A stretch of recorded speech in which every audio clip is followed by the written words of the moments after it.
خدعة نفسية لو عملتها هتقدر تتصرف مع أي شخص بيضايقك وتخليه هو اللي يتضايق ويتحرج ويبقى شكله وحش جدا. لما تلاقي حد بيحاول يضايقك عن طريق كلام بيقولهولك أو تصرف بيعمله أو حتى بيحاول يحرجك بأي شكل، ساعتها في نص المناقشة اللي انتوا بتتكلموا فيها أيا كانت هي ايه، هترد عليه رد واحد بس هيغير مسار المناقشة كلها، بإن انت تقوله ايه ده، طب انت ليه اتضايقت؟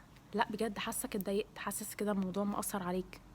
لا بجد يا ابني مفيش حاجه، طب انت ليه متضايق؟ ويفضل حاطه في وضعيه الضعيف والمتضايق دي شويه. انت كده بتهيأ له ان هو متشاف قدام الكل ان هو الضعيف والشخص المتضايق، فهيبدأ يحس فعلا ان هو محتاج يبرر لك ان هو مش متضايق. وهنا بقى هتلاقيه ان هو بدأ يدافع عن نفسه بشكل كبير ويقولك انا مش متضايق، والله ما متضايق، طب انا هتضايق ليه؟ ويبدأ يبرر، وهو اللي يبقى محطوط في موضع الضعيف بعد ما كان هو اللي بيهاجمك وانت اللي بتدافع عن نفسك.